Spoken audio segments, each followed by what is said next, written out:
and the west. Some have come from the north and south. But wherever we are from, we are in our Father's house. It's good to be in the house of the Lord. I'm so happy to be here in Jamaica and seeing all my friends again. And I'm looking forward in making new one in here, as together we work hand in hand to enlarge our Father's kingdom. So for the next 3 weeks, Jamaica will witness and participate in the fulfillment of Joel 2:28, which is echoed in Acts chapter 2, verses 17 and 18. And it shall come to pass in the last days, said God, I will pour out my spirit upon all flesh, and your sons and your daughters shall prophesy, and your young men shall see vision, and your old men shall dream dreams. Verse 18. And on my servants and on my handmaiden, in those days I will pour out of my spirit, and they shall prophesy. Amen. We believe with all our heart that God is indeed making up his kingdom. It's closing time, and God's people must want to work to prepare to meet God, and we must also apply the message to ourselves.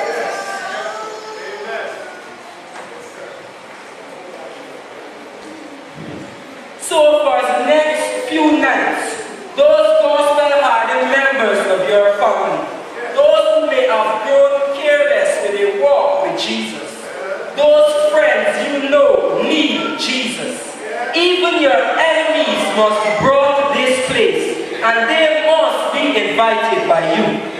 I invite you to covenant with God today.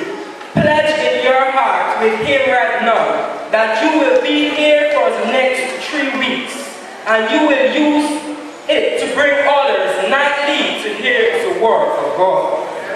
For this to work, we need to move out of our comfortable positions. We need to be stirred into thinking about our responsibility as Seventh-day Adventist Christians living in the closing moment of Earth's history. Today, I invite you to turn your Bibles with me to Ezekiel chapter 33, verses 6 to 11. The topic of the message is, Restore us, O Lord. Let us pray.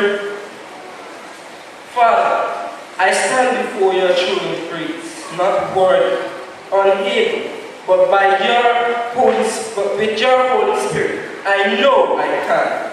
Father, I ask that you fill this place with your Holy Spirit. Help me to preach this message with clarity so that your people can understand what I am saying.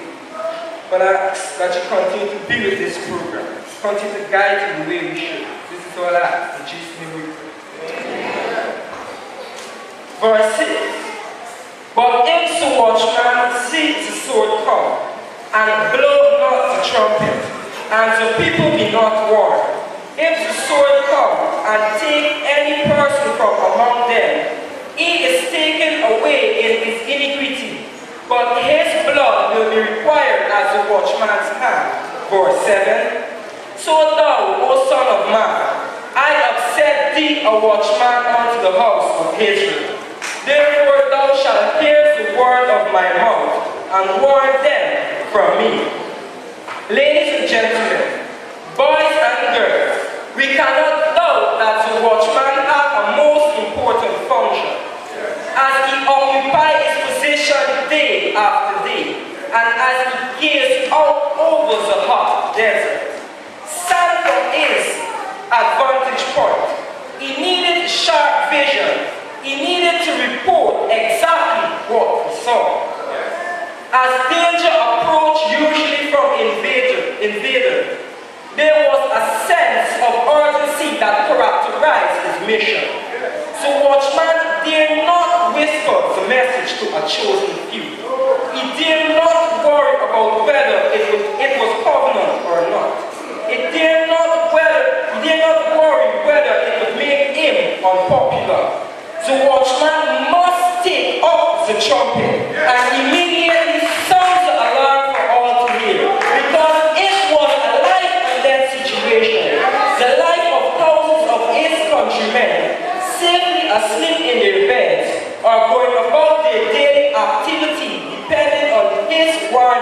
danger.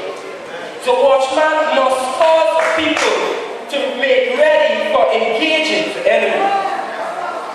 If the watchman fails to warn the people, their blood will be on his hand. If the people choose to ignore his warning, however, the responsibility would be passed to them. In the passage we are considering in Ezekiel chapter 33, verses 6 to 11, God was about to visit his people with judgment. Throughout the record of God's dealing with mankind, he has never left his people without a warning. When Lucifer fell from heaven and was campaigning across the universe looking for an headquarters for his operation, angels of light were sent to warn Adam and Eve. It was a message of watchfulness and loving obedience to God. When God was about to visit the earth with the destruction in the form of a flood, God gave Noah a sermon which he preached for 120 years. It was a message of judgment and the need to repent and escape into the ark of safety. When God was about to visit Sodom and Gomorrah with the judgment by fire, he sent angels to usher Lot and his family out of the city. Nineveh also came up before God. God sent Jonah to warn the city, which repented and was spared. What a loving God we serve. In verse 11 of Ezekiel 33, God says, "As long as I live, says the Lord, I have no pleasure in the death of the wicked, but that the wicked turn from his ways and live. Turn ye from your evil ways, for why should you die, O house of Israel?" My God is one who takes no delight in the death of the wicked, but longs for the wicked to repent and live. So he warns them. God gave Ezekiel the job of the watchman over God's people. He was given the task of sounding the alarm of impending danger. God warned him that judgment was coming against the nation. If Ezekiel chose not to complete his mission, they would die for their sins. But Ezekiel would be accountable to God for his failure. He was to call his listeners to turn from their sins and turn back to faith in the God of Abraham, Isaac, and Jacob. Though repentance was not a popular message, this was the sermon God gave Ezekiel to preach. Similarly, ladies and gentlemen, boys and girls, planet Earth is on a colossal course with our destiny. Mankind has tried to live independently of God for thousands of years, and we are reaping the results of our own wisdom. We are destroying the planet in our greed and unconcern for each other and for the Creator, who has tried to point us back to Him. When Jeremiah declared that the earth has grown old like a garment, we just have to look around us and listen to the news to realize that planet Earth cannot continue much longer. God is sending the same message to the earth that Ezekiel wrote back then.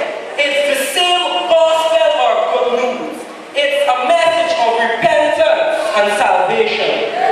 Repent and turn from your evil ways, for why should you die?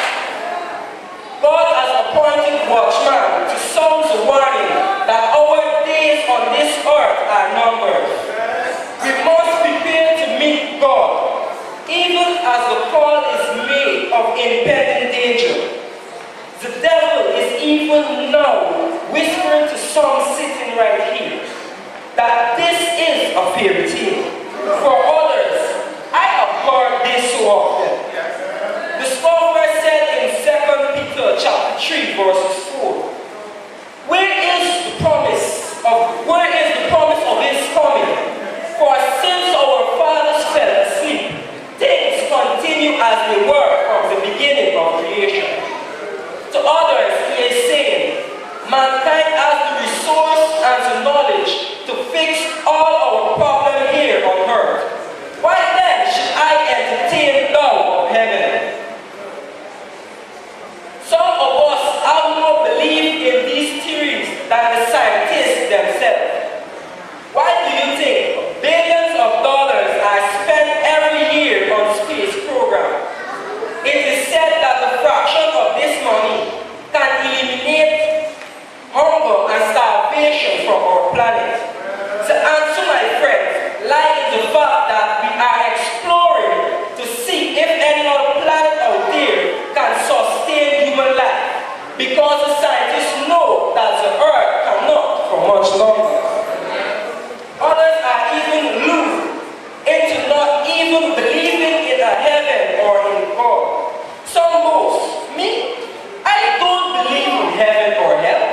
You make your heaven or hell right here on earth. If anyone here is tempted with that view this morning, if Jesus is not your Lord and Savior, you better enjoy what you can of this world, for it is the only world you will ever see. But for the child of God, wherever you are, the best is yet to come. I declare the best is yet to come. One writer states, he is no fool who gives what he cannot keep to gain what he cannot lose. You didn't hear it, Jamaica. He is no fool who gives what he cannot keep to gain what he cannot lose. However, most of you enjoy the earth and its sinful pleasure. Every morning you get up, you are a day older, and you cannot turn back the hand of time. And we are all marching towards death. And whichever planet we find to relocate to, we cannot get rid of death. We cannot get rid of sickness and death. But my Bible tells me that better days are coming, saints. Better days are coming. We are counting down to glory. It is a blessed hope that I am privileged here to share with men, women, boys and girls across the world as a part of the ASI Mission 2000 and Beyond project. Better days are coming, friends. It won't be long now.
is a loving God. He is also a just God who says, behold, I come quickly, and your reward is with me to give every man according to his work shall be. As it was back then, those who hear and remain right where they were will not be shown God's favor, but they will reap the just reward of their lack of saving faith in Jesus. Ladies and gentlemen, God promises life. He takes no pleasure in the death of the wicked. Whenever my God warns individual or nation of impending judgment, it is an open invitation to repent of sin and turn back to God. Yes. God has sent us here to say to you, to say to somebody here in Jamaica, it is time to repent and turn back to God. Yes. When the warning is given, it is time to follow after God's word. Like Israel then, we are quick to listen, but slow to obey. God has asked us to tell you not to treat us, the messengers, like any other performer. This is not a show. The next 3 weeks is not meant for your entertainment. You cannot afford to return home to business as usual. You cannot continue to conduct church as if it was business as usual. You cannot afford to treat message from God's word, like entertainment, listening to the message but choose to ignore its application to you permanently. One writer invites us to trust and obey, for there is no other way to be happy in Jesus but to trust and obey. This is what the message of salvation is all about. Repent of your sins, place your faith in God's promise through Christ, and surrender your life as a disciple of Jesus Christ. We all need to come to the place where God fills our hearts, our lives, and our vision. We all need to be in a place where our lives and lips give powerful testimony of His life-changing power. What will it take to get you and me in a place where we are all willing to bow to God's power? What will it take to bring us to a place where we will freely bring honor and glory to His name? That is why we need to ask God today to disturb us from our comfortable position, so that we sense our need for Him and our duty to humanity. Our lives must be ordered by the Word of God. Seventh-day Adventist Christians and visitors alike, it is not enough that we know the Word. We must become doers of the Word. Christians are all called to be watchmen, to guard against whatever threatens to enter our country. To those of us Seventh-day Adventists who are Adventists in name only and Sabbath only, but nothing about us, the way we live, testify to our neighbors of God's power to save. You are reminded today that the watchman who is not living the word undermines the very gospel we claim. How then can those who have no knowledge of God, our refuge, run to Him to be saved? I have often heard it said that the church is an hospital for the sick.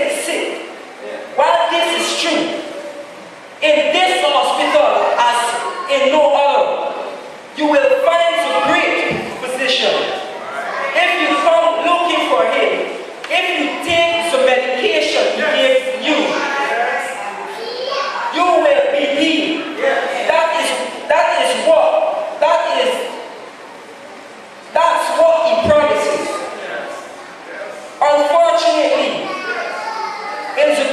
churches, we have a growing number of the same sick who are only interested in coming to church because it is fashionable. We pass the time in group therapy.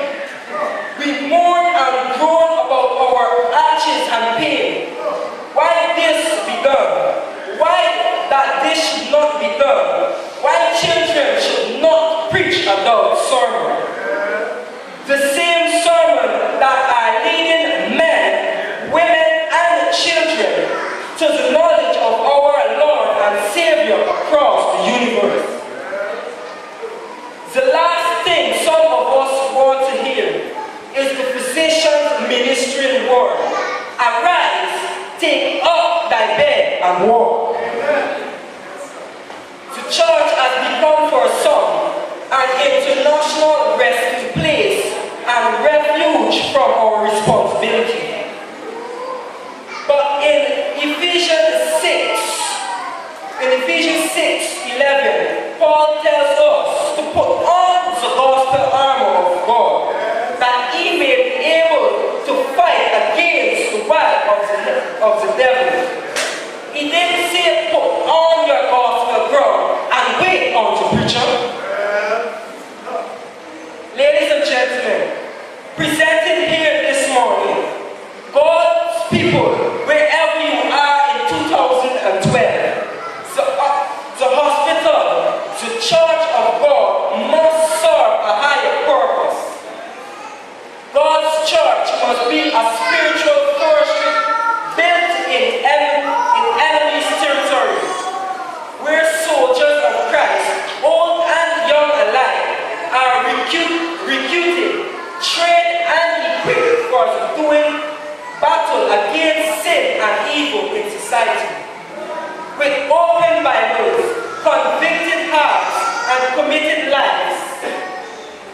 As a part of the ASI Mission 2000 team, we thank God for the opportunity to stand on the wall as a watchman and tell the world that there are better ways of living and that better days are coming. Better days are coming. I am so excited and blessed to be a part of this mission. I thank God for recruiting me, and I am committed to the task of recruiting others from the camp of enemy. Barbados have been won. St. Vincent have been won in 2003. The Dominica in 2004. St. Lucia in 2005. Antigua has been won. Antigua in 2006. We stood on the wall and London, UK was born in 2007. West Jamaica was born in 2008. Trinidad in 2009. Guyana in 2010. Tobago in 2011. And we are here with you in 2012. Our team is now made up of participants from each of those countries. My heart breaks at the end of each mission when we have to leave our friends and family. I long for heaven. You didn't hear me. I long for heaven. I long for the day when we shall never part again. That's why our favorite song is Never Part Again. By the time these meetings end, you will know it by heart. We thank God for the privilege He has given us to appoint men, women, and children to the Bible as God's safe and sure guide for all man's conduct. The cause of God needs your sacrifice for the next 3 weeks. Men and children to the Bible. Personal ministry. Deacon and deaconess, Adventist youth, children ministry,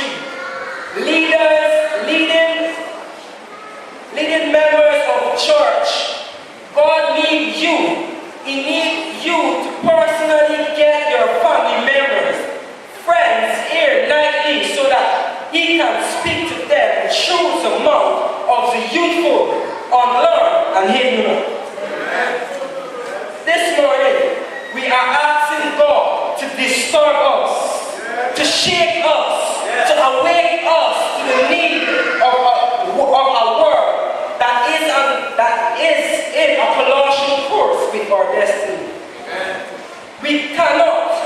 We dare not keep quiet. For while God harvests in the multitude of the sinner as parties, in Amos 9, chapter 9, verses 13, where the plotter overtakes the reaper. Who will account for the blood of those swept into eternity? Who will never hurt because the watchman fails to watch? Who will never hurt because the watchman were watching all the place? Account for the blood of your children, your mother, your father. Who will account for your cousin, aunts, and uncle? Who will account for the blood of your friends and neighbors? Ezekiel saw God's glory. Ezekiel heard God's word. Ezekiel became God's watchman. Yes. Have you ever seen God's glory in your life? Have you heard God's word to you today?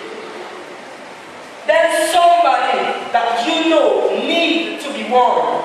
Our prayer should be, disturb us, O Lord, enough to sense the awful weight of responsibility and the brave new loyalty and commitment to which you have called us.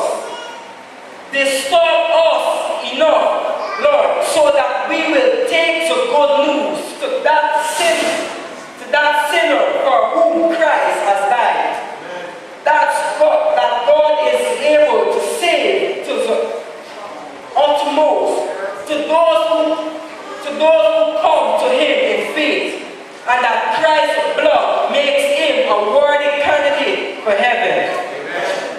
Disturb us, O Lord, that we will tell somebody who is still in bondage and slave to sin. That there is freedom in Jesus. For who the Son set free is free indeed. Disturb us, O Lord, so that we may live our lives in such a way that we demonstrate to our neighbors that we are children of light. So that God may, through our lives, be exalted in all the earth. Disturb us, O Lord. If you sense today that there is more that you can do to bring someone to the knowledge of God, would you covenant with God right now that you will be here over the next 3 weeks and you will use it to bring at least 2 persons? If you are asking this morning for the strength to see this through, if even now there are names in your mind that of persons you want to see saved in God's kingdom, and you would like the Holy Spirit to go ahead and prepare their hearts because you are going to invite them, why don't you raise your hand to heaven?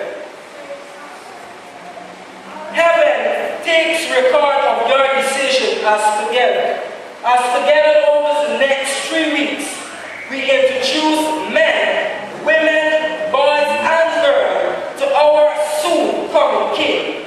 Disturb us, O Lord. Let us pray. However, Heavenly Father, your word has been passed, your people has been warned. When I ask that you touch someone's life, dwell in someone, so that someone can be. When I ask that you shine forth your lights through us, help us to be a hard watchman of your word. Help us to not lack, but to be steadfast and ready to engage the enemy. Help us to be alert. Help us to stand fast Father, this is not an easy path, but by your grace we shall walk that path.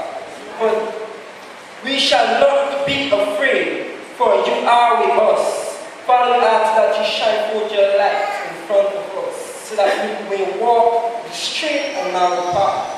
We ask as we fall, that when we fall, you may pick us up and let me go again. And I ask that you continue to be with this program. Continue to help it to be a blessing. Help some soul to be saved in your kingdom. For it says, heaven rejoices when one person is saved. Father, comfort us when we need comfort. This is all I ask. In Jesus' name we pray. Amen.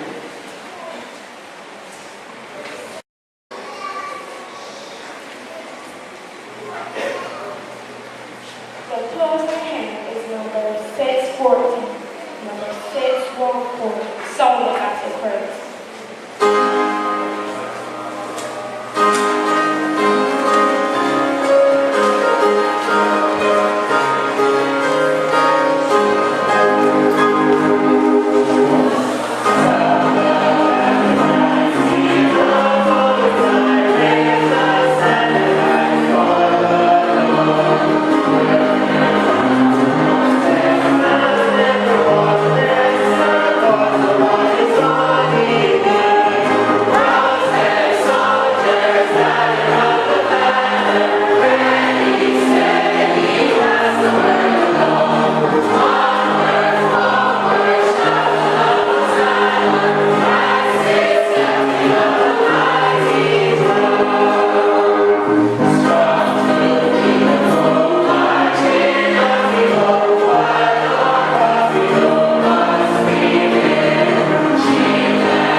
No, unto the King eternal, immortal, invisible, the only wise God,